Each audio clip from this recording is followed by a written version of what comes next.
जब लग गुरु मिले न साचा, तब लग गुरु करो 10 पांचा। क्या गुरु बदल सकते हैं? क्या गुरु बदलने से पाप लगता है? आध्यात्म के इस मैदान में आखिर सही गुरु कौन है? गीता जी में वर्णित तत्वदर्शी संत कौन है? इन सभी प्रश्नों के उत्तर जानने के लिए अवश्य सुनिए जगत गुरु तत्वदर्शी संत रामपाल जी महाराज के मंगल प्रवचन। राजा देखता है कि कौन है तू, कहाँ से आया? कि भाई मैं उस गांव से आया हूँ और मैंने आगे जाना है, मैंने रात काटनी है, कमरा बता और उसका किराया बता दे, मैं यहाँ रुकूंगा। तो राजा हंसा, कहने लगा रे बोले आदमी, तुझे ये सराय दिखाई देती है? ये राजा का महल है, मैं राजा हूँ, अब्राहिम सुल्तान नाम है मेरा। बोले आदमी तू कहाँ आ गया यहाँ पर? तब परमात्मा ने कहा कि आपसे पहले इस महल में कौन था? कि मेरे पूर्वज थे, मेरे माता पिता। उससे पहले कौन थे? हमारे दादाजी। उससे पहले दादाजी के पिताजी। उससे पहले कौन थे? कि उनके मेरे चौथे दादाजी। वो कहाँ गए भाई सब? कि वो तो अल्लाह खुदा को प्यारे हुए।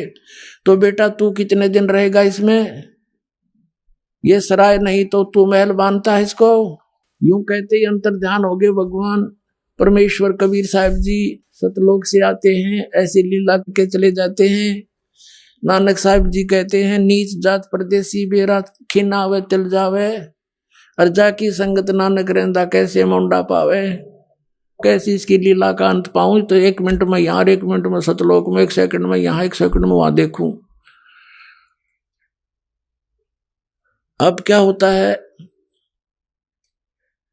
राजा बेहोश हो गया। मंत्रियों ने फिर जंतर मंतर करनी है, मौलवी काजी बुला लिए, दूसरे ने दूसरे बाजू का तबीज बांध दिया और कहा अब कुछ नहीं होगा, बड़ा पहुंचा हुआ मौलवी है। अब कुछ दिनों के बाद परमात्मा ने क्या लीला की?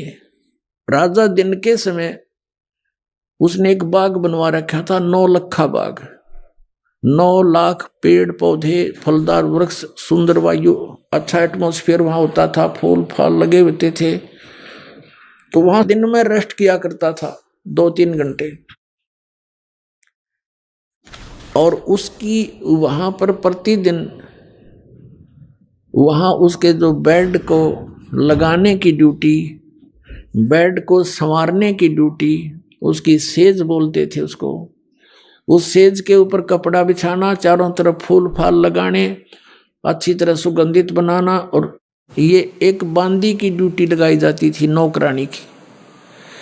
राजा के पास बहुत सी रानियां थी, तो रानियों की ड्रेस अलग होती थी, नौकरानियों की ड्रेस अलग होती थी। एक दिन परमात्मा ने लीला की, स्वयं एक नौकरानी का रूप धारण किया, बांदी का रूप बनाया, और वहां सेज उसकी खूब बढ़िया सेज सजा के, चारों तरफ फूल लगा के, और उस सेज पर स्वयं लौट गए, उनके बेड पे लेट गए परमात्मा। राजा गया विश्राम के लिए, वहां देखा कि तेरी सेज पे और बांदी सो रही है एक नौकरानी। इसकी इतनी हिम्मत बढ़ गई है, इसका कोई इसको डर नहीं रहा। कोड़े होते थे, हंटर कोड़े होते थे, जैसे घोड़े का मार दे अच्छा तगड़ा व्यक्ति तो घोड़ा बैठ जा, इतना जबरदस्त मार होती थी कोड़े की। तो कोड़ा उठा करके राजा ने सोए हुए परमात्मा नौकरानी रूप में उसके कमर पर 3 कोरडे मारे न, बहुत जोर जोर से। परमात्मा एकदम उठे, पहले तो थोड़ा सा रोने की लीला की, और फिर हंसते हंसते लोटपोट हो गए, हंसे हंसे बड़ा जोर जोर से बैठ गए। तो राजा ने सोचा भाई ये कोड़े लागे पाछा हंसन की तो गुंजाइश रहे को नहीं। फिर भी उसने उसकी बाजू पकड़ ली बांदी की, नो बोला बांदी तू हंस कैसे रही है? किस लिए हंस रही है तू? कि इसलिए हंस रही हूं कि इस गंदी सेज पर मैं एक घड़ी लेटी थी, ये इतनी निकम्मी, इतनी पापग्रस्त है कि मुझे इसकी 3 कोरडे सजा मिल गई। मैं यूं हंस रही हूं, बेटा तेरे साथ के बनेगा तो रोज सोवा इस पर। यूं कह करके परमात्मा अंतर ध्यान हो गए। 3 घंटे बेहोश रहा राजा, 3 घंटे। फिर वहां से ले उठा करके उसको होश में आया और मौलवी बुलाया, उसने गले में बांध दी इसका तबीज। अब कुछ दिनों के बाद राजा कुछ नॉर्मल सा हुआ, काम काज से मन हटने लगा उसका कि सचमुच यह क्या जीवन है, कल को यहां से चला जाऊंगा, ये क्या मेरे साथ चलेगा, कुछ ऐसी प्रेरणा अंदर से आई। लेकिन काल के दूत तैयार छोड़ रखे। उसी समय औरतों ने कहा, उसकी रानियों ने मंत्रियों से कि ये तो घर त्यागेगा, ऐसी स्थिति आ गई है, इसको रोको किसी तरह, इसको जंगल में ले जाओ शिकार शिकुर के लिए और कई दिन वहां रुको, बागबानी करो और खूब घूमते रहो, इसका मन हट जाएगा, मन से इसकी यह बात हट जाएगी, टेंशन खत्म हो जाएगी। इस उद्देश्य से एक हफ्ते का प्रोग्राम बना के चल पड़े। राजा भी तैयार हो गए। वहां जाकर के एक टेंट लगा लिया, अपना पड़ाव बना लिया। सुबह सुबह सब राजा और सैनिक पीछे चल पड़े अपने अपने घोड़ों पर शिकार करने के लिए। देख, ये शौक था इन राजाओं का, जीवन सा करने जाते थे और फिर निरे पाप इकट्ठे हो जाते, फिर गधे कुत्ते बनकर उनको भोगा करते थे। अब क्या किया परमात्मा ने, एक मृग रूप धारण किया, एक मृग का रूप धारण किया और सामने दिखाई दिए। काफी देर से कोई शिकार मिल नहीं रहा था। राजा ने कहा, भी देखो वो सामने मृग आ गया है, हिरण आ गया है, और ये हाथ से जाना नहीं चाहिए, नहीं तो अपनी बेइज्जती हो जाएगी, वापस नहीं जा सकेंगे हम, शिकार नहीं मिला तो। और जिसके पास से ये निकल गया उसकी खबर नहीं है, खैर नहीं है, उसकी खबर लूंगा। इब्राहिम सुल्तान अधम राजा के घोड़े के नीचे से मृग निकल गया। अब नूकण जोगा नहीं तेरे पास से गया है। अब खिसियानी बिल्ली की तरह उसके पीछे घोड़ा लगा दिया, बहुत स्पीड से। राजा अकेला बहुत दूर निकल गया था, सैनिक कहीं और रह गए थे, नहीं जा सके उसके वहां तक। तो उसकी ऐसी स्थिति होगी जैसे घंटा जल ना मिला तो मर जाऊंगा आध घंटे में।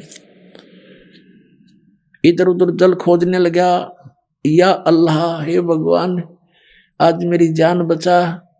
पुणात्मा, ये आत्मा जब रोती है भगवान को तो परमात्मा अपने बच्चे के लिए तुरंत आता है, यदि उसके पुण्य पिछले ठीक हैं। उस पुण्य के आधार से तीनों लोकों में प्रवेश करके सबका धारण पोषण वही परमात्मा करता है। कबीर साहब ही करते हैं, अल्लाह अकबर ही करते।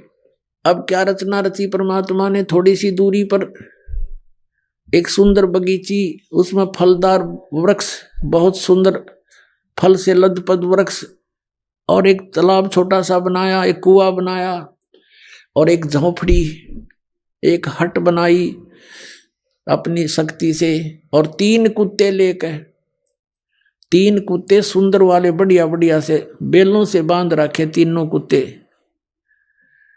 और एक साधु रूप बनाकर परमात्मा बैठ गए, जैसे कोई फकीर रहा करते हैं सात जंगलों में। अब राजा ने देखा कि वो बगीचा भी है, फल भी लगे हैं, तालाब भी है, घोड़े को जल पिलाया, फिर स्वयं जलपान किया, फिर फल आहार किया। जब इस व्यक्ति को सुख हो जाता है तो भगवान बोलता है, पेट भर गया, प्यास बुझ गई, तो देखा सामने एक महात्मा बैठा है और 3 सुंदर कुत्ते ले रखे इसने। राजा ने उस फकीर के पास जाकर प्रणाम किया और कहा, महात्मा जी इन कुत्तों का तू क्या करेगा? तीनों का एक रख ले, 2 मुझे दे दे। अब परमात्मा बोले, भाई ये कुत्ते ऐसे देने के नहीं, ये वीआईपी कुत्ते हैं भाई, ये वीआईपी डॉग हैं। बताऊं कैसे वीआईपी हैं? ये 1 नंबर का है ना, ये तो बुलक बुखारी शहर का जो राजा है ना, उसका पिताजी है, और ये उसका दादाजी, और ये उसका परदादाजी। ये उल्लू के पट्टे राज करा करते, मैंने समझाया करता रहा भक्ति कर लो, ये 2 दिन के राजपाट हैं, फिर कुत्ते गधे बनकर धक्के खाते फिरोगे। और अब देखो इनके सामने एक काजू किशमिश के हलवा बना के और इतनी दूरी पर रख रखा, वो खाने की चेष्टा कर रहे हैं, उन तक मुंह नहीं जाता, और परमात्मा उनके सोटे लगा रहे हैं, अब खुआऊंगा तुम्हें काजू किशमिश के हलवे, और वो चिल्ला रहे हैं। अब उसका कलेजा फिट गया, हिल गया उसका कलेजा, अब वो शतब्द हो गया। इब्राहिम सुल्तान अधम एकदम सुन्न हो गया माइंड उसका कि यो सचमुच साधु संत झूठ नहीं बोला करते, और कहने लगा, और सुन ले भाई घोड़े वाले, या खाली बेल रखी है ना, खाली बेल कुत्ते बांधने की, ये इसलिए खाली रखी है, अब वो बैठे आना गद्दी पर, वो अब्राहिम, वो भी कुत्ता बनेगा, उसको इससे बांधूंगा, यही रोकूंगा उसको। अब राजा ने सोचा है तो बहुत बूढ़ी बनी भाई, संत फकीर झूठ नहीं बोला करते, और ये पिताजी माता पिता यहाँ बंधे बैठे हैं, और तेरा नंबर तैयार है। चरणों में गिर गया, पैर पकड़ लिए, बुरी तरह रो रहा है, बुरी तरह रो रहा है, घंटा रोता रहा। और आंखें जब खुली 1 घंटे के बाद उसने देखना चाहा, तो क्या देखता है, वहां ना साधु है, ना कोई बाग बगीचा, कोई तालाब है, ना कोई झोंपड़ी, ना कुत्ता है, अकेला पड़ा जंगल में रो रहा है। और देखा ऊपर, क्या ये, क्या मैं स्वप्न देख रहा हूं?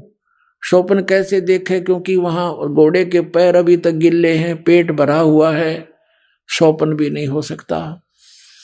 उठकर चल पड़ा, बैठकर घोड़े पर वहां पर आ गया जहां उनका पड़ाव लगा हुआ था, किसी से नहीं बोला, एकदम मायूस हो गया, और संकेत से कहा उठाओ यहां से चलो। सबने 10 मिनट के अंदर अपना पैकिंग कर ली, चल पड़े, पीछे पीछे वापस आ गया। अब क्या बताते हैं परमात्मा, हम कारवान हो आए, मैलों पर ऊंट बताए, बोले बादशाह सुल्ताना, तुम रहते कहाँ दीवाना, दूजा कासिद गवन किया रे, डेरा महल सराय लिया रे। जब हम महल सराह बताई, सुल्तानी को त्यावर आई, अरे तेरे बाप दादा पड़ पीढ़ी, ये बसे सरा में गीदी, ऐसे ही तू चल जाई, यूं हम महल सराय बताई। अरे कोई कासिद को गैलाओ, इस पंडित खाने जाओ, उठे पादशाह सुल्ताना, वहाँ कासिद गए बिछपाना। तिज बांधी हो सेज बिछाई, तन 3 कोरडे खाई, तब आया अनहद हासा, सुल्तानी गहे खवासा। मैं एक घड़ी से जा सोई, तात मेरा यू हवाल होई, जो सोवे दिवस और राता, उनका के हाल विधाता। अब क्या बता रहे परमात्मा, हम कारवान हो आए, मैला पे ऊंट बताए। हम परमात्मा खुद कहते हैं, हम सतलोक से अमरलोक से सतगुरु आए, रूप धरा कारवाना, और ढूंढत ऊंट मैल पर डोले, और बुझे सा बयाना। अब कहते हैं 100 चलचित्र मैं करूं पुण्यात्माओं। एक पुण्यात्मा के लिए जैसे वेद बताते हैं कि वो परमेश्वर अपने ऊपर रहता है, वहां से गति करके आता है, अच्छी आत्माओं को, दृढ़ भक्तों को उनको मिलता है, उनको उपदेश देता है, ज्ञान देता है। वो परमात्मा कबीर जी है, और किस प्रकार वो भटक रहे हैं अपनी आत्माओं के लिए। अब एक जीव को काल के जाल से हटाकर सतमार्ग पर लगाने के लिए मालिक ने कितने कष्ट उठाए पुण्यात्माओं। कुछ आंख खोलो, उस परमात्मा को हम बहुत युगों से दुखी कर रहे हैं, अब समय आ गया यहाँ से निकलने का।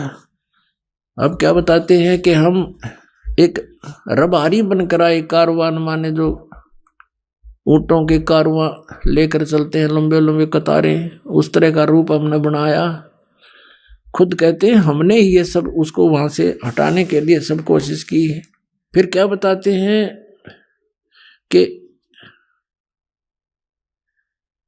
तीजे बांधी हो सेज बिछाई, और तन 3 कोरडे खाई, तब आया अनहद हासा, सुल्तानी गहे खवासा। परमात्मा क्या कहते हैं कि मैं एक घड़ी से जा सोई, तात मेरा ये हाल होई, जो सोए दिवस और राता, उनका के हाल विदाता। कि मैं तो एक घड़ी इस गंदी सेज पर सोई थी जिस पर तू दिन रात सोता है बोले आदमी, और मुझे इस पे सोने का, एक घड़ी के सोने का 3 कोरडे दंड मिला है। और तू तेरे साथ क्या होगी मूर्ख, मैं इसलिए हंस रहा हूं। परमात्मा कहते मैं इसलिए हंस रही हूं। और फिर अंतर्ध्यान हो गए। चौथे जोगी बहे हम जिंदा, परमात्मा ने लीला क्या की। चौथे जोगी भये हम जिंदा, लिन तीन कुते गड़ फंदा। हम एक जोगी बनकर, जिंदा महात्मा बनकर बैठ गए। जैसे आदरणीय धर्मदास साहिब जी को परमात्मा जिंदा महात्मा के रूप में मिले कलयुग के अंदर, आदरणीय मुल्कदास साहिब जी को ऐसे संत रूप में मिले थे सत्संग करते हुए, आदरणीय नानक साहिब जी को जिंदा महात्मा के रूप में मिले परमात्मा बेई नदी पर सचखंड लेकर गए, फिर उनको वापस छोड़ा 3 दिन के बाद। आदरणीय दादू साहिब जी को भी ऐसे जिंदा महात्मा के रूप में गांव से बाहर एक बनी में मिले, उनको भी सचखंड दिखाया। 3 दिन बेहोश रहे थे दादू साहिब जी, तीसरे दिन होश में आए थे। फिर उन्होंने कबीर साहिब की महिमा कलम तोड़ गाई थी। आदरणीय गरीबदास साहिब जी को भी जिंदा महात्मा के रूप में आए थे, सचखंड लेकर गए थे, फिर वापस छोड़ा था। आदरणीय गीसादास साहिब जी को भी यही लीला की थी, उनके साथ भी सचखंड लेकर गए थे, तीसरे दिन वापस छोड़ा था।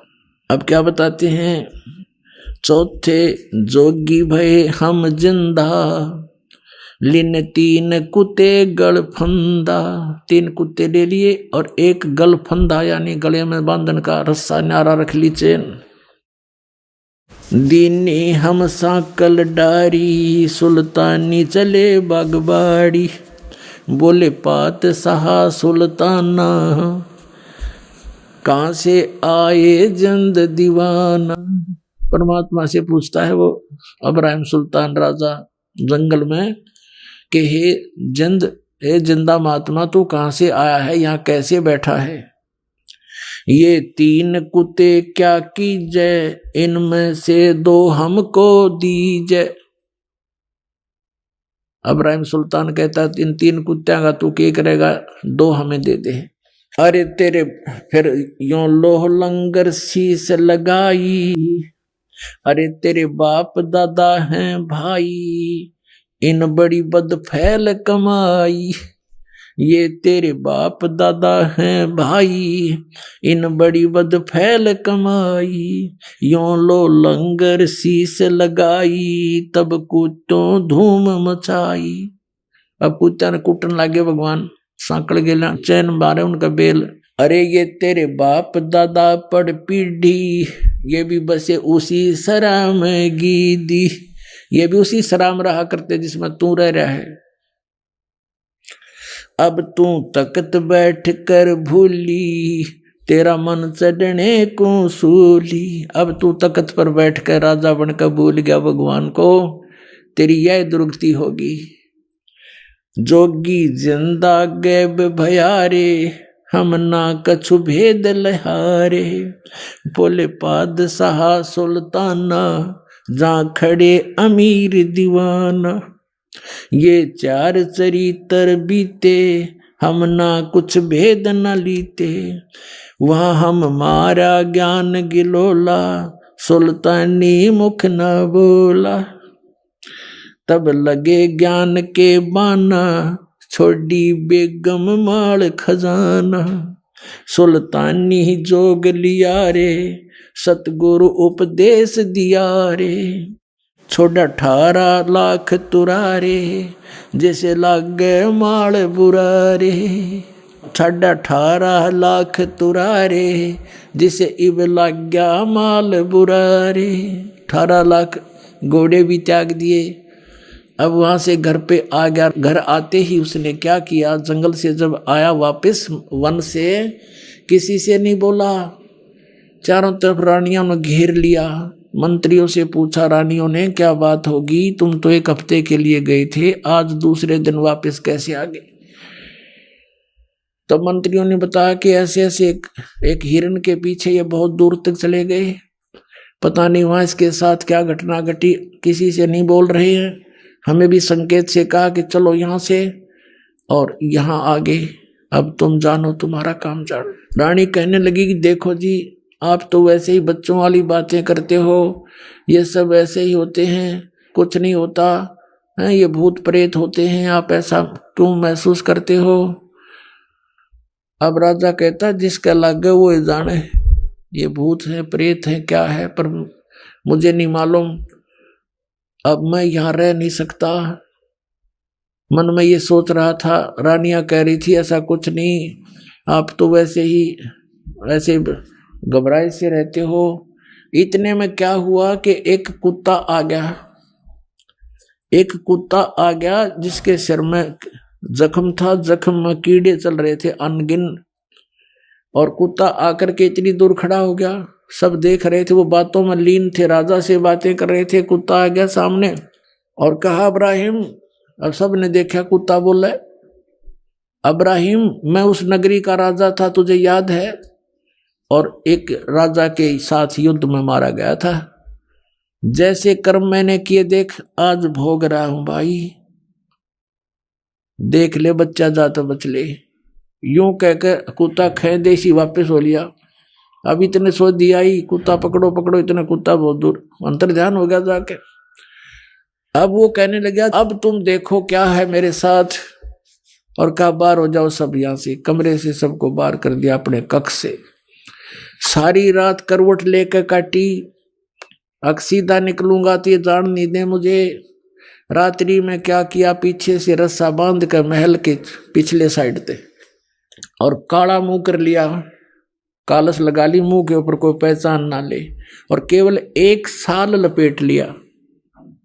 जैसे राजा ये साधु संत देखे, एक चद्दर ने बांध लिया कने ऐसे बस। और गलती से जूती पहने रह गया, वो नो की नो जो बहुत कीमती थी, और रातों रात निकाल दी, कम से कम 20 किलोमीटर स्पीड थे। अब सुबह हुआ, भूख लगी।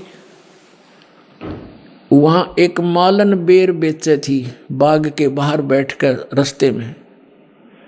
भूख लगी राजा को, उसने कहा मालन बेर दे दे, इसका रेट बता क्या लेगी। मालन कहने लगी 1 आने के शेर 1 किलो बेर देती हूं, आना निकाल भगत।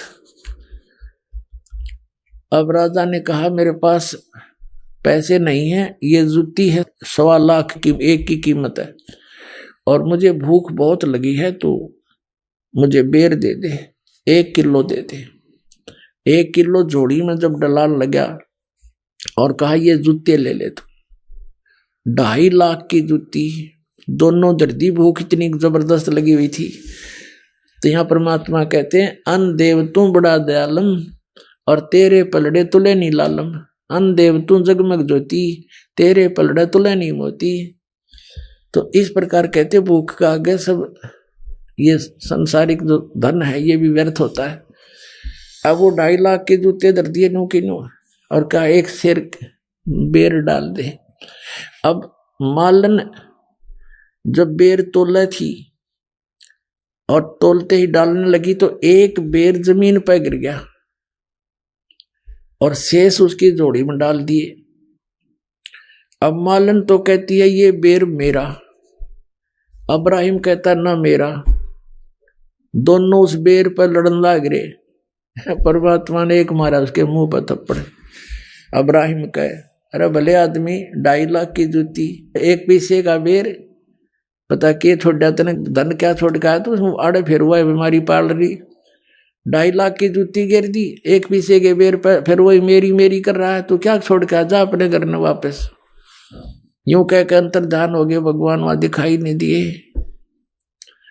अब कहने का भाव ये है कि परमात्मा हमारे को चोट मार मार कर इस माया के जाल से छुटवाते हैं। माया का लेप हमारे बहुत हो गया, इसके ऐसे चोट मार मार कर इसे नफरत कराते हैं, और हम मांगते माया भगवान से। और ये माया तो आपको इतनी दे देगा आपके समझ में भी ना हो, पर यह माया आपका काम किया होगी, आपकी दुश्मन बन जाएगी ये लास्ट में। तो इसलिए पुण्यात्माओं, आप परमात्मा के मर्यादा और नियम को पहचान कर इस मार्ग पर चलिएगा। आपका ये जीवन भी इतना बढ़िया रहेगा, औरों से असंख्य गुना बढ़िया रहेगा। लेकिन निराधन ना मांगियो भगवान थे, केवल माया मत मांगना। यो दे तो यह भी देगा, पर भगवान का जो काम था वो तो अधूरा रह गया। आपको पार करना, आपको सचखंड ले जाना, वो तो फिर अधूरा रह जाता अगर इस माया के चक्कर में भगवान आपको डालेंगे। लेकिन ये कभी नहीं डालते। लेकिन आपका काम भी कोई पेंडिंग नहीं रहने देंगे जो आवश्यक होगा, ये सच करना। ये चार चरित्र बीते, हम ना कुछ भेद न लीते, वह हम मारा सुल्तानी जोग लिया रे, सतगुरु उपदेश दिया रे, 18.5 तुरारे, जिसे लाग गया माल बुरारे। अब क्या बताते हैं कि जिसने 18 लाख घोड़े छोड़ दिए, त्याग दिए, और अब लग गया माल बुरारे, वो धन अब उसको दुश्मन दिखाई दे रहा अपने जीवन के लिए।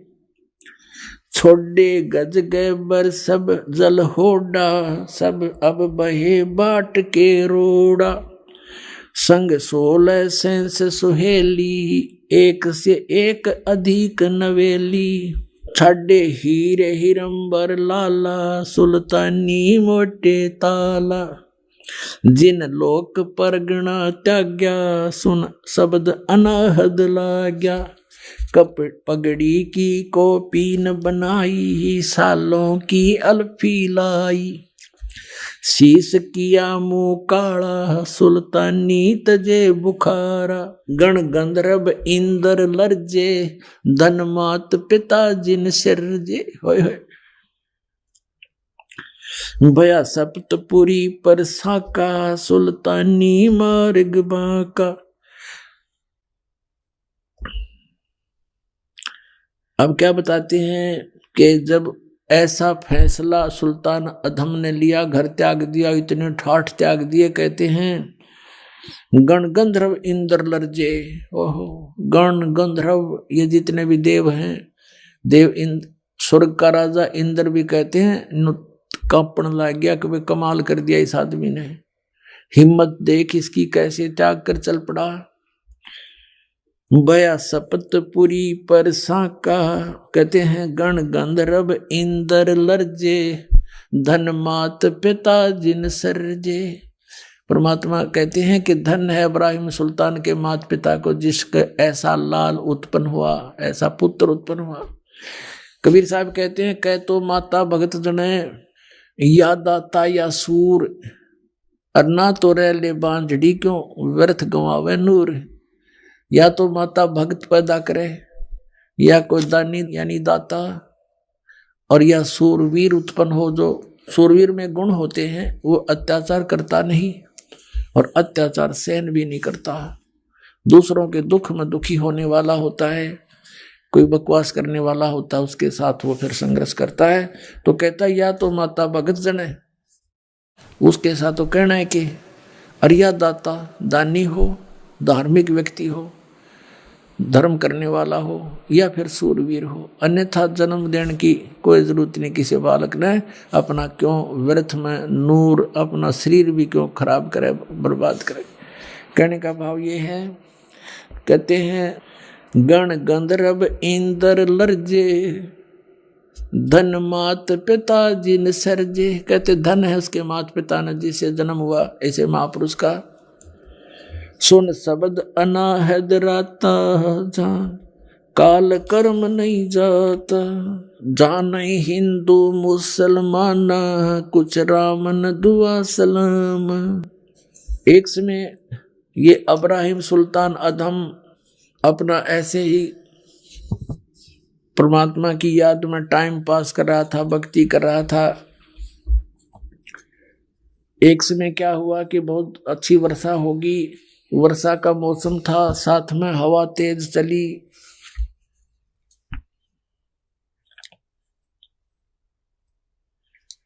तो उसको कुछ ठंड लगी, तो उसने सोचा एक झोंपड़ी थी किसी की, उस झोंपड़ी के पीछे हवा की दूसरी साइड में, बैक साइड में बैठ गया और हवा की आड़ में कि रात यहां काट लूं, सुबह चल पड़ूंगा।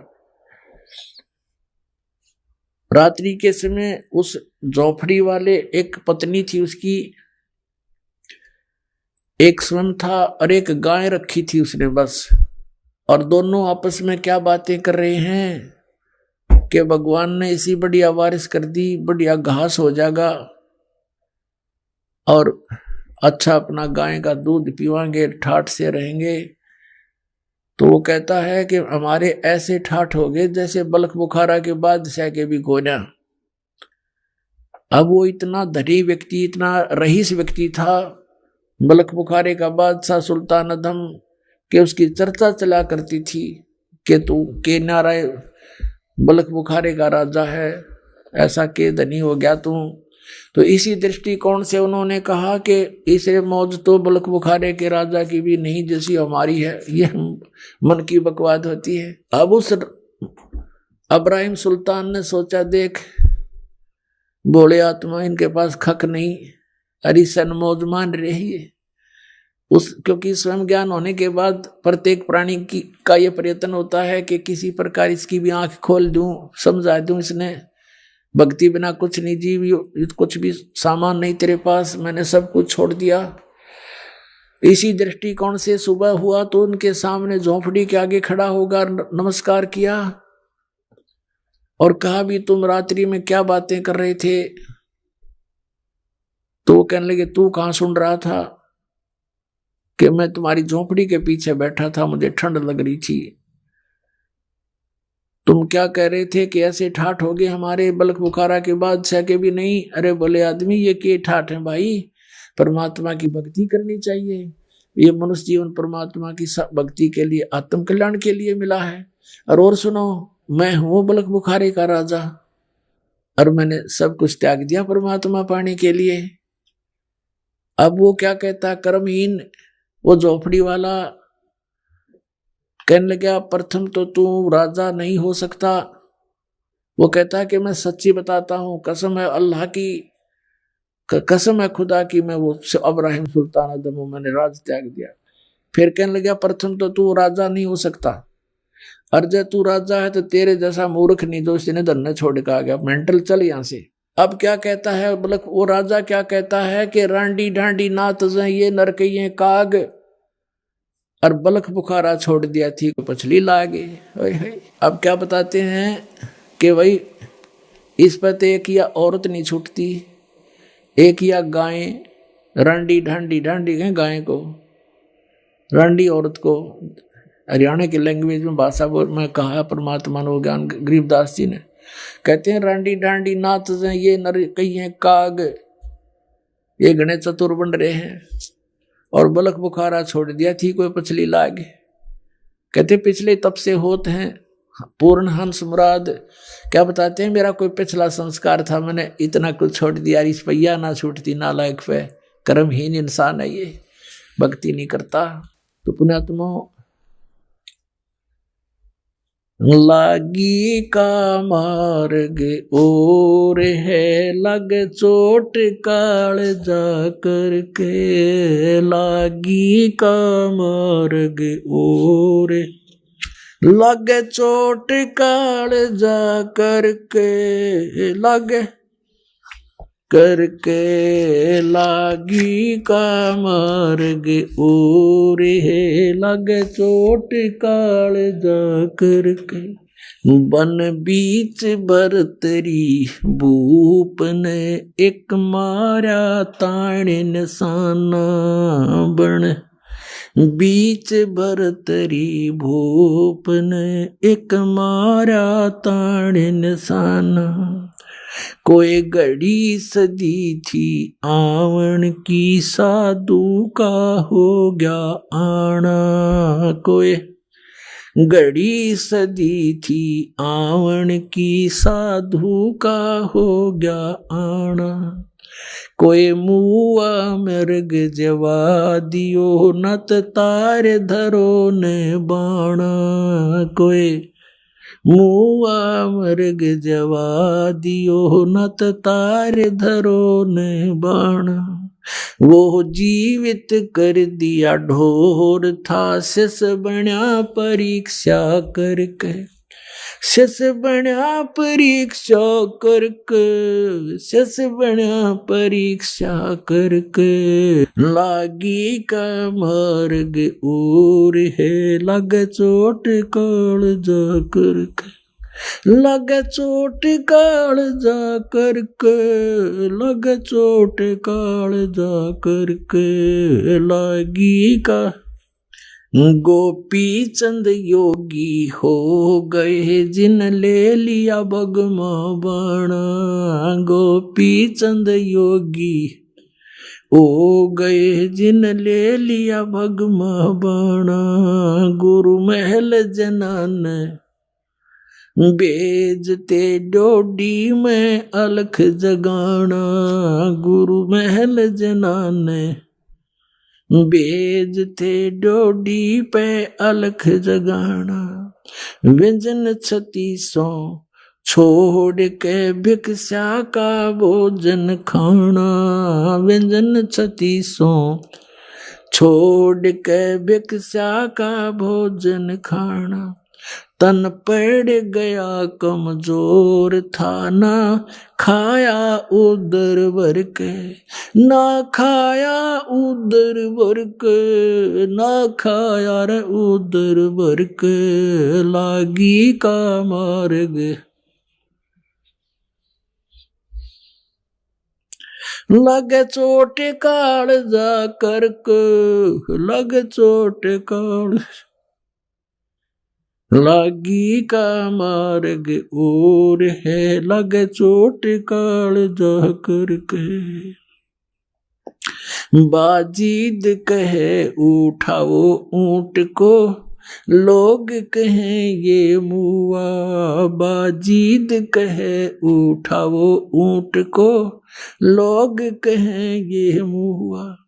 उठन आड़ी चीज रही ना गया उड़ सलानी सुआ।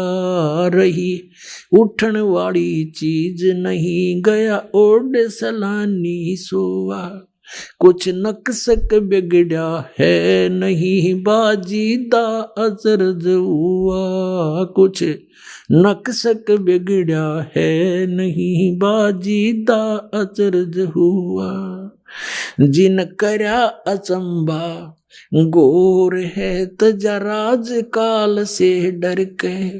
तजा राज काल से डर के। तजा राज काल से डर के। लागी का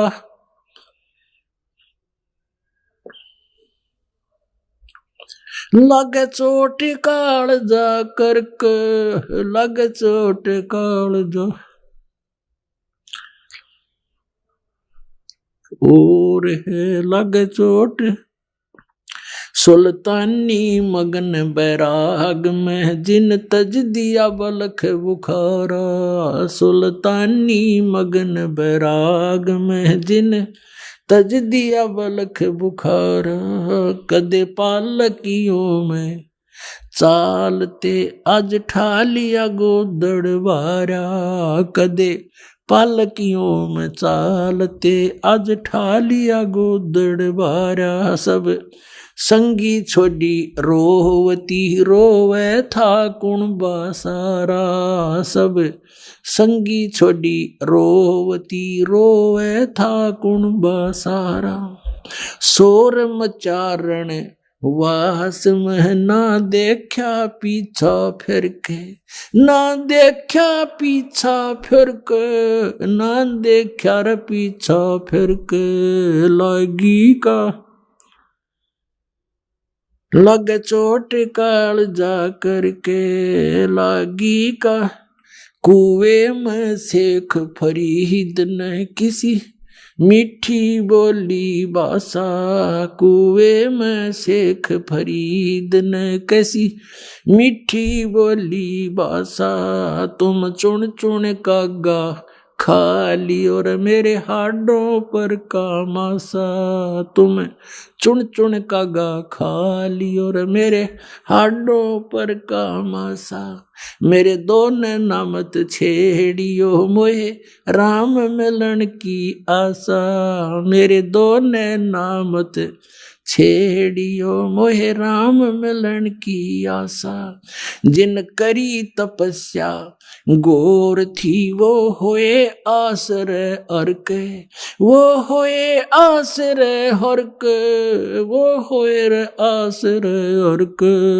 लागी का मार्ग और है लगे चोट काल जा करके, लगे चोट काल जा करके, लगे चोट काल जा करके, लागी का मार गे। भाई पीपा दरिया में कूद गया जिन कैसी करी डेठाई, पीपा दरिया में कूद गए रजिन कैसी करी डेठाई, वो नरपाड़ा जीत गए जिन सिर धड़की रवाजी लाई, वो नरपाड़ा जीत गए जिन सिर धड़की बाजी लाई।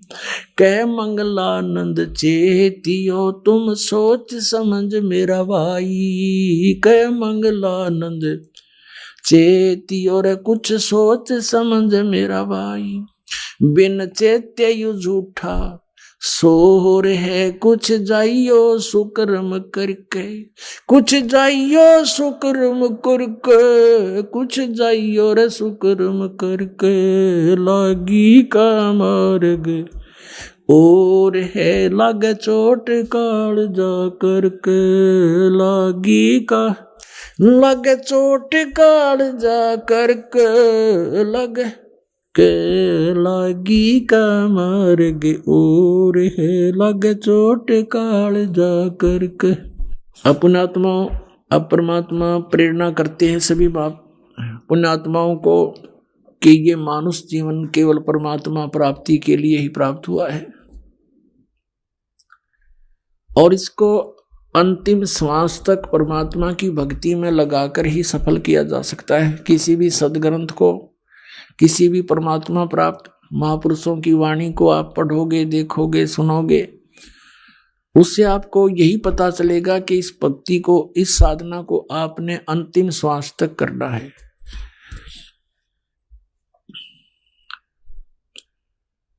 अब जैसे कल प्रसंग चल रहा है, ये 3 कंसेप्ट क्लियर हुए बिना हम परमात्मा प्राप्ति नहीं कर सकते। नंबर 1, परमात्मा पहचान कि कौन है वो भगवान, और दूसरा ये है कि उसका कहाँ है प्रमाण जिसको आप जी परमात्मा सिद्ध करने की चेष्टा कर रहे हैं, उसके प्रमाण कहाँ है। और तीसरा समाधान, समाधान भी पूरा हो, फिर उसको प्रदान करने वाला अधिकारी संत हो। जैसे एक आप व्यवहारिक, सांसारिक व्यवहारिक क्रियाओं में देख लीजिए, जैसे कोई दूसरे देश में जाना चाहता है तो पासपोर्ट बनवाते हैं। यदि वो पासपोर्ट बनाने वाला डुप्लीकेट हो तो आपका काम तो सारा ही खराब हो गया, आपकी भी सजा, बनाने वाला तो जाना ही सजा उसको तो होनी है। तो इसी प्रकार ये अधिकारी के बिना ये मंत्र दिए हुए काम नहीं करे। नहीं तो वो महापुरुष भी पहले बता सकते थे इन मंत्रों को, उनको मालूम था कि इन काल के दूतों को ये नाम हाथ लग जाएंगे। सतनाम सतनाम सतनाम करके उसके कोड वर्ड से महापुरुषों ने डंडोरा पीट दिया। इन नकली संतों ने सतनाम सतनाम गोट लिया। अब सतनाम तो वो ही है, जैसे ये तो संकेत है, सांकेतिक सच्चे नाम की तरफ, क्यों सच्चा नाम हो। अरे नकली संतों ने, पंथों ने, राधा स्वामी, धन धन सतगुरु, सच्चा सौदा सिरसा वालों ने ही न सतनाम कहे ना पता नो कहे, वो सतनाम, सतलोक को भी सतनाम कहते हैं, सार शब्द भी सतनाम, सतपुरुष भी सतनाम, और सत शब्द भी सतनाम, ये असली राम भी सतनाम और सतलोक भी सतनाम। और ये एक नाम जप है वो भी सतनाम, 5 नामों में ओंकार, जो ओंकार, निरंकार, ज्योति निरंजन, सोहम और सतनाम, इनको सतनाम का नहीं पता। परमात्मा ने यू खेल खेलना था कि नकलियां का हाथ लग गया तो नाश हो जाएगा इस बात का, ये सारे भक्त रह जाएंगे। और फिर कैसे पहचान बताते ये नकली, ये नाम गलत दे रहे हैं। अगर नाम इनके पास ये होता तो कद्दे भी ना सूत में आया बात, क्योंकि ये कहते हैं हम भी तो वही, हमारे गुरु जी भी तो यही नाम दे रहे हैं। और अब ये स्पष्ट हो गया कि 500 नाम काल के जानो, वो 500 नाम काल के, तो पुण्यात्मा वो भगत वो भी परमात्मा के बच्चे हैं जो नकलियां का फंस गए। अब उनके लिए ये प्रयत्न हो रहा है पुण्यात्माओं जो गलत स्थान पर चले गए, और आप जी यहां पहुंच चुके हो।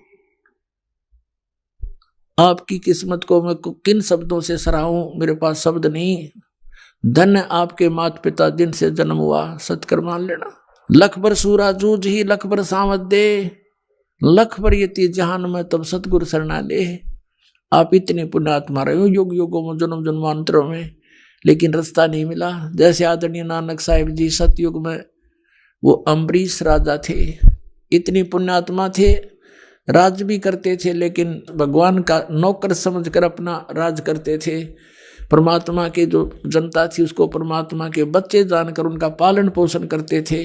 स्वयं बहुत जबरदस्त भक्ति करते थे, जिसके सामने दुर्वासा जैसे सिद्ध पुरुष भी फिट्टे मुंह होकर गए थे, जो केवल सिद्धियां कमाते थे, लेकिन वो भक्ति केवल विष्णु जी की करते थे। त्रेता युग में वही आत्मा फिर राजा जनक हुए, बहुत भक्ति करते थे, बड़े यज्ञ किए, बहुत से धर्म किए, 100 मन घी के कई यज्ञ किए, और फिर वही अपना पुण्य समाप्त करके फिर नानक जी बने। और पहले तो उन राजा बने थे तो उनके नौकर रहते थे, अब स्वयं नौकर लगे एक नवाब के यहाँ पर एक पेट के लिए, और उन अच्छी आत्मा को फिर परमात्मा मिलते हैं। कहते हैं लख बर सूरा जूझ ही लख बर सामत दे, लख बर यति जहान में तो सतगुरु शरणा ले। ऐसी पुण्यात्माओं को ढूंढते फिरते हैं भगवान। तो उनमें से आप भी आज एक हो जो यो नाम आपको मिल गया, सतनाम, सत्कर्म मानना। अब इन महापुरुषों का इतिहास तो भगवान ने बता रखा है कि ये राजा थे, फिर एक नौकर के रूप में रह रहे थे, वही उसी तरह आज आप हैं। आप पहले बहुत अच्छी पुण्यात्मा रहे हैं, राजा भी रहे हो, इंद्र की पदवी भी प्राप्त की, आप बहुत देवता भी बने, राज फिर घसियारे, क्यों पुण्य खत्म हो गए, ये लूट कर फिर वापस भेज देता है। तो अब हमने अपनी इस भक्ति को सुरक्षित रखना है, या व्यर्थ नहीं करना, ना किसी को आशीर्वाद देना, ना सिर पर हाथ धरना, नहीं तो आपकी भक्ति समाप्त होने लग जाएगी, पंचर हो जाएगा आपकी राम नाम की गाड़ी में। ये पंचर नहीं करना, हमने यहाँ से बचाकर अपना सतलोक चलना है। अपने भाइयों को, बहनों को, रिश्तेदारों को, माता को, पिता को, सबको राम नाम पर लगा दो, अपना अपना पंप दो, अपने अपने टायरों में खुद हवा भरेंगे। एक टायर से दूसरे के टायर में हवा कितनी भर के दोनों खराब कंडम हो जाएंगे। तो इस प्रकार हमने इन साधनाओं को अपना बचा के रखना है। आइए अब हम उन श्रद्धालुओं के अनुभव जानते हैं जो जगत गुरु तत्वदर्शी संत रामपाल जी महाराज जी से दीक्षा प्राप्त कर चुके हैं तथा उनके द्वारा बताए गए भक्ति मार्ग पर चल रहे हैं। सर नमस्कार। नमस्कार सर। सर क्या नाम है आपका? मेरा नाम चंद्राम कुमार बालियान है जी। सर कहाँ से आए आप? उत्तर प्रदेश, जिला मुजफ्फरनगर, गांव सोरम से आया हूँ जी। सर संत रामपाल जी महाराज जी की शरण में आने से पहले आप क्या भक्ति साधना करते थे?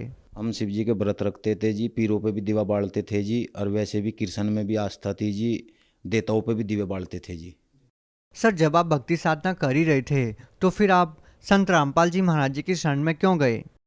संत रामपाल जी महाराज की शरण में आए जी, जब हम हुक्का बीड़ी पीते थे बैठ के लड़कों में, तो वहाँ से हम परमात्मा का जिक्र करते थे। वे लड़के निगेटिव सोच का वैसे जिक्र करते थे, वैसी बातों का जी। तो फिर मैं ये परमात्मा की ज़्यादा बात धरता था जी उनके आगे, तो मैं इस बात को हटाते थे। बोला हुक्का पी तू, तो आगे की बताओ ज़्यादा। तो मैं जब हुक्का पीते थे जी, मैं बोला अगर तुझे परमात्मा चाहिए तो उन्होंने कहा कि हमें तुझे एक पुस्तक देंगे, और वह पुस्तक मतलब उसे पढ़ना, उससे आपको देख कर परमात्मा पहचानोगे क्या आप। तो उन्हें भी ये नहीं पता था कि ये परमात्मा मतलब रामपाल जी महाराज ने इसके बारे में क्या जानकारी लिख रखी है, उन्होंने तो वैसे ही मंगा ली वह। तो उन्होंने मुझे दी जी, वह घर पे मैंने पुस्तक पढ़ी। उस पुस्तक को मैं जहाँ पर भी पढ़ता था, यहाँ पर ही मेरी आत्माओं में एक अलग ही निखार आता था जी लगता था पढ़ के। पर उस पुस्तक को मैं भगतमती को दिखाऊँ था, क्योंकि ये सत्संग के माध्यम की पुस्तक थी, और सत्संग मैंने राधा उसका धन सतगुरु का जो सुन रखा था, गाँव में भी राम चर्चा होती थी। उस राम चर्चा में जो लड़के जिक्र करते थे वही औरतों के बारे में कि वहाँ आलू नुड़वाते हैं धन वाले, वो करवाते हैं। तो उस वजह से मैं भगतमती से लुकाऊँ था, कभी से पता लग जा सत्संग का और ये भी चली जा। तो वह मुझे कहती थी कि नहीं जी, बार बार इस पुस्तक में ये लिख रहा है कि आइए आइए रामपाल जी महाराज की शरण में आइए और अपना कल्याण कराइए। तो मैं कहने लगा नहीं ऐसी कोई बात नहीं, ये वैसे लिख दें सब। तो मैं अलग लुक के पढ़ता था जी उस पुस्तक को, वो रजती रामपाल जी महाराज की। तो जी जब मैं लुक के पढ़ता था उस पुस्तक को, तो भगतमती ने भी पढ़ी हुआ, तो उन्होंने कहा नहीं जी बुला रहे, इसमें बार बार पुस्तक में लिख रहा कि आइए आइए रामपाल जी महाराज की शरण में आइए और अपना कल्याण कराइए जाओ। तो मैंने कहा मगर नहीं ऐसी बात नहीं। तो मैं जी जून के महीने में आश्रम में चला गया, भगतमती को कुछ नहीं पता। तो वहाँ जाकर जो गेट में मैं बैठा अंदर, तो उन्होंने भगत जी बैठे थे गेट पे, उन्होंने कहा कि लगा आप नाम लोगे? मगर जी ने हम नाम नहीं लेने के। तो हमने खाना खाया जी, हाथ मुँह धोए, तो गुरुजी आशीर्वाद दे रहे थे। हाँ जी, संत रामपाल जी महाराज आशीर्वाद दे रहे थे। तो हम आशीर्वाद, गुरुजी का मुंह फिर रहा था जब आशीर्वाद दे रहे थे, तो आशीर्वाद देते थे, फिर गुरुजी का मुंह फिर रहा था, हमने देखे तो हम दिन के दिन ही गांव में आ गए जी। फिर तो 2013 के नवंबर के महीने में हमने फिर जाकर नाम लिया जी। आपने संत रामपाल जी महाराज जी से नाम दीक्षा ली, तो हम आपसे ये जानना चाहेंगे कि जब आपने संत रामपाल जी महाराज जी द्वारा लिखित पुस्तक पढ़ी, तो उस पुस्तक में आपको ऐसी कौन सी बातें लगी जिन बातों ने आपको प्रभावित किया, जिससे आपको विश्वास हुआ कि संत रामपाल जी महाराज जी पूर्ण संत हैं और आपको इनके द्वारा दी गई भक्ति साधना करने से ही लाभ मिलेगा? बस पुस्तक को पढ़ गए जी, खिंचाव बना। उस पुस्तक के अंदर ऐसी ऐसी परमात्मा की वाणी लिख रही थी, कबीर साहब की, रामपाल जी महाराज की ऐसी ऐसी वाणी उन्होंने लिख रखी थी, जिससे पढ़ पढ़ के अपने आप को ही हमारा खिंचाव बना उस पुस्तक के अंदर। उस पुस्तक के अंदर जो वाणी थी, कबीर साहब का भी फोटो था, तो आपको एक खिंचाव बनता गया जी। उस खिंचाव के कारण ही हम शरण में गए जी। सर, संत रामपाल जी महाराज जी अपने अनुयायियों को बहुत सारे लाभ देते हैं, ये उनके अनुयायियों का दावा है। क्या आपको भी संत रामपाल जी महाराज से नाम दीक्षा लेने के बाद कोई लाभ मिला? हाँ जी, संत रामपाल जी महाराज से हमें नाम लेने के बाद, दीक्षा लेने के बाद बहुत लाभ मिले जी। एक बार हमारे घर में मतलब उसमें ज्योति लगाई थी जी हमने। उस ज्योति में जो हमने दंडवत की, तो वहाँ से 2000 रुपये रख रखे थे हमने ज्योति के लिए जी। तो वहाँ से ज्योति के लिए 2000 रुपये रखे थे जी। तो 5-7 दिन बाद जी मैंने अपनी जेब में तब 10,000 रुपये निकाल के वहाँ पर रखे। मैं कहा जब जरूरत पड़ेगी जब उठा लूँगा। तो वहाँ से मुझे 5500 रुपये, उस 2000 से अलग 5500 रुपये और धरे मिले जी। तो मैंने भगतमती को बताया, उसे विश्वास नहीं आया जी। तो फिर भगतमती ने 1-2 जगह और बताया, मैं बोले कह लगा तुम धर का भूल गए होंगे। मैं कह लगे वो तो हमें पता जी, हम धर का भूल ले या नहीं भूल ले, कि इतने बड़े तो हम सेठ नहीं जो दर दर भूल लेंगे पैसों को। एक हमारे 12 का ट्रॉली खड़ी करता था जी। जब ट्रॉली खड़ी करता था हम बड़े परेशान थे। हमारे पापा ने कानूनी कार्रवाई भी करी, उस कार्रवाई से भी वो ट्रॉली नहीं हटा रहा था। वैसे भी वो सरकारी मतलब नौकरी पर था, रिटायर होकर घर पाया हुआ था, इसलिए वो हमें मतलब परेशानी ज़्यादा दे रहा था। हमने संत रामपाल जी महाराज का आगे प्रार्थना लगाई।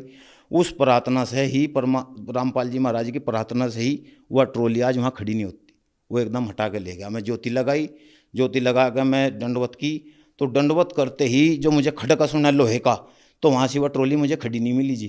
तुरंत एकदम हटा के ले गया। मैं नीचे आने के देखा तो वहाँ ट्रॉली नहीं, आज तक वो ट्रॉली नहीं हटाता जी। हमारी तरफ को बहुत प्रेम भाव से लखता है आज वो। एक लाभ हो रहा है जी, हमारी गायें बहुत बीमार हो गई थी।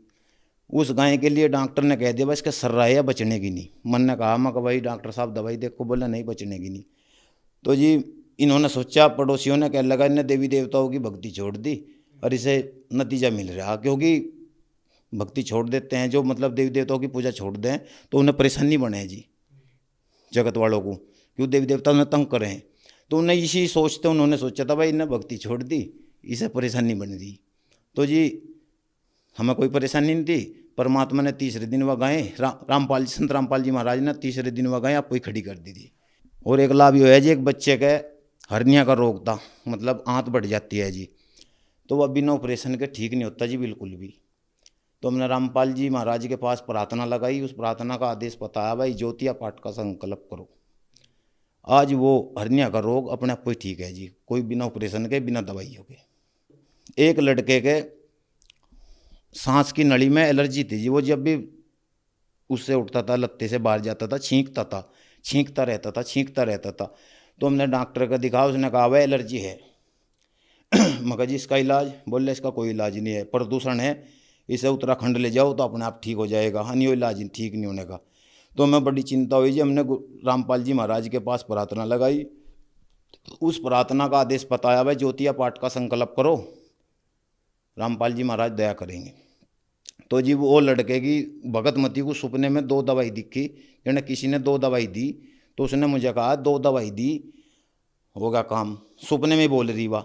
अब मुझे उसकी आवाज़ सुन रही, मैं जाग रहा था कि वो लड़का सांस खींच खींच के ले रहा था जी। तो हम अगले दिन डॉक्टर के पास गए, उस डॉक्टर ने 2 ही दवाई दी और आज वो लड़के का धीरे धीरे उसकी सांस की नली पर तो सोई उतरेगी जी। आज वो लड़का बिल्कुल नॉर्मल है। यानी सांस की मतलब यह बीमारी ऐसी होती है जी, या ठीक नहीं होती, ये दम्मे का असर हो जाता है जी। एक लाभ हो रहा है जी, जब मैं रामपाल जी महाराज से नाम दीक्षा ली तो मैं घर पाया तो मैं हमारी मम्मी जी के पित्तर का बहुत तगड़ा असर था जी। वह माड़ी बार में बेहोश हो जाती थी, माड़ी बार में जबड़ी भींच लेती थी, घर में कोई खुशी होती थी जी भी वो परेशान होती थी। हमारे पापा गैल भी लड़ पड़ती थी, मेरी डबकू भी लड़ती थी। तो जी जो रामपाल जी महाराज से अमृत जल प्रसाद के रूप में मिलता है, वो उसके मुंह में 2 ढक्कन डाला, हमें आज तक कोई परेशानी नहीं, उसका सारा ये रोग खत्म हो गया हमारी मम्मी का। सर मैं एक लाभ आपको और बताता हूँ। हम हुक्का बीड़ी बहुत पीते थे। हुक्का तो हम बहुत चाह कर पी रहे थे जी, हमारे हाथ भी पेड़े लाल हो जाते जी हुक्का पी के। हमारे बाबा भी पिया कर था, मैं भाई तुम हुक्का तो भरा करोगे, हुक्का पियो। और कहता था भाई बुराइयों से बचो, और हम हुक्का पियाते थे। तो जी सर हुक्का जब हम रामपाल जी महाराज की शरण में गए, जब सर आज तक हम हुक्का तो हुक्का, हम बीड़ी का हाथ भी नहीं लगाते जी, हमारे बच्चे भी हाथ नहीं लगाते, उन्होंने नाम दीक्षा ले रखी।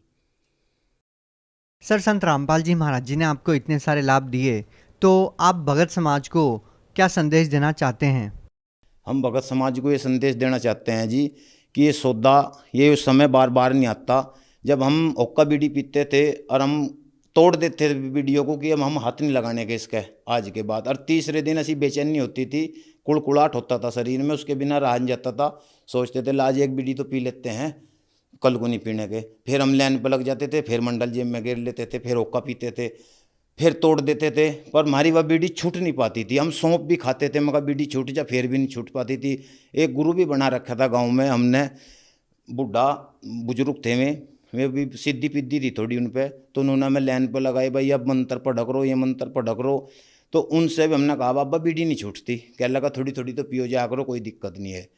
तो हम कहते थे उन्हें, बुजुर्ग तो जो हमने गुरु बनाए थे, तो उन्हें हम कहते थे मगर बाबा परमात्मा ऐसा होना चाहिए जैसा हमारा युवा शरीर है, हम सदा ऐसे ही होने चाहिए, हम कभी मरा ना। तो उन्होंने कहता यहाँ तो मरना पड़ेगा भाई, बूढ़े भी होना पड़ेगा। तो मगर परमात्मा कैसा है? बोला परमात्मा मिलने का नहीं, मगर और बोला वो तो निराकार है। तो फिर हम नुई फिर पीछे हट जाते थे जी। चाह बढ़ती थी परमात्मा के बारे में, तो शांति नहीं मिलती थी उनके पास थे, मतलब कुछ जो हम प्यास से जाते थे मगर भाई कुछ पकड़ करें वहाँ से, तो वहाँ से हमें कोई ऐसी उम्मीद नहीं थी मिलती जहाँ से हमें संतुष्टि देवें। रामपाल जी महाराज के पास आकर हमें वे शांति मिली, संतुष्टि मिली, और वो पूर्ण गुरु मिला जिससे हमें सारे दुख दूर हुए।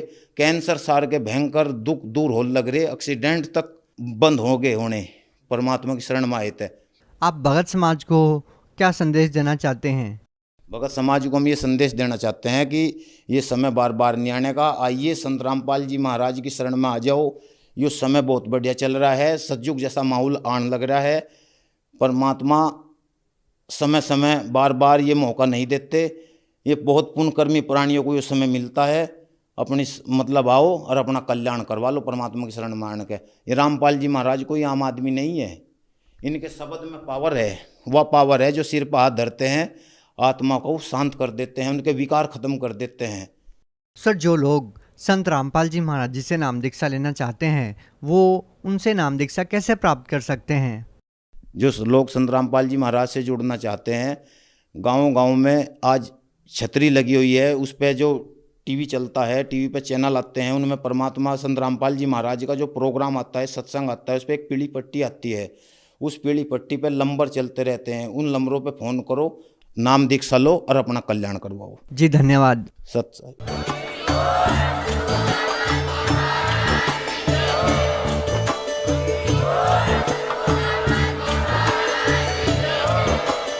आप सुन रहे थे जगत गुरु तत्वदर्शी संत रामपाल जी महाराज जी के मंगल प्रवचन। अधिक जानकारी के लिए विजिट कीजिए हमारी वेबसाइट www.jagatgururampalji.org। संत रामपाल जी महाराज जी के शुभ आशीर्वाद से पूरे विश्व भर में 500 से भी ज्यादा नाम दीक्षा केंद्र हैं, जिन पर संत रामपाल जी महाराज जी द्वारा ऑनलाइन निशुल्क नाम दीक्षा दी जा रही है। अपने नजदीकी नाम दीक्षा केंद्र का पता करने के लिए संपर्क करें 8222880541।